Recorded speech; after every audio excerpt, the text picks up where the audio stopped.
This is Yasemin Ersoy, and I'm going to show a demo of lip syncing used as a security measure in addition to audio phrase recognition for CS231A Winter 2015. And this is the GUI when we start it up.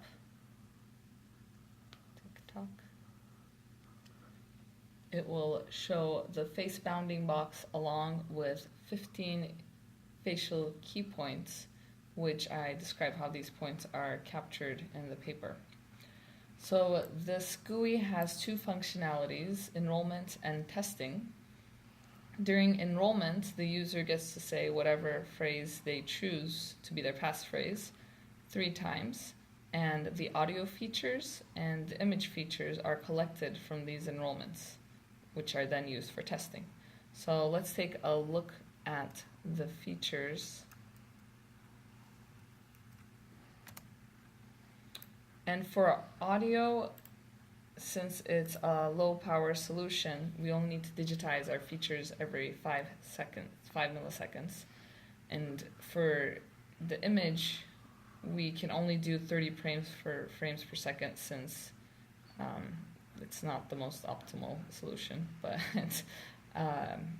then we have a total of 32 frames for the entire phrase. And we can only capture this by freezing the streaming while we're doing enrollment and testing. And we get to see the key points during the idle times. So from the 15 key points, we actually don't use 4 of the corners of the eyebrows, since these are too volatile. And I had determined these angles from a previous project that was for emotion recognition. And these points were manually placed, and decided that they were the most robust to variations, and also the most descriptive for emotions and expressions, etc. So small changes in them did mean more for an expression, that an expression has changed. For this particular project, the top angles are definitely more hurtful than useful, because they have quite a bit of noise within an entire phrase, since we're looking for changes of these angles within a phrase. And what we actually need are just the bottom angles. It would be nice to use these later, but for now we're just looking at the bottom angles, and they are definitely have fewer variations from correct phrases, and they have a wider variation from phrase to phrase, which is what we're looking for. Here is 12 of these angles, and in correspondence to audio features, and you can see that some of them are quite idle.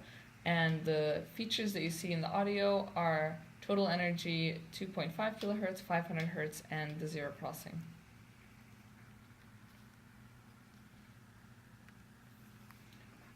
Okay, and I can go back to the GUI and do an actual enrollment. Go Jayhawks, go Jayhawks, go Jayhawks. And once we have recorded the data, after the fact the feature points and then the feature angles will be calculated. To the left, we'll see the total energy of the audio, and to the right, we'll see 2 of the image angle features from chin to the side of the mouth. And this is what our enrollment looks like. Now for testing, the first step in testing is to check the audio. So again, like the enrollment, when we're doing the testing, it actually runs through and collects data and then extracts features after the fact, and the video has to freeze during that time. It looks at the audio features first, and we use the audio features as triggering points to capture image features.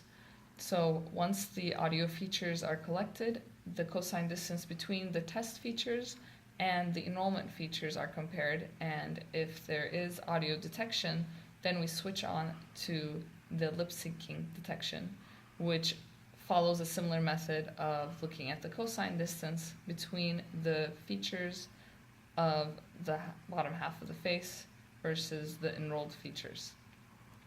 I'll run 5 tests to demonstrate this. The first one will be pass for both of them. So it'll be me saying the correct phrase.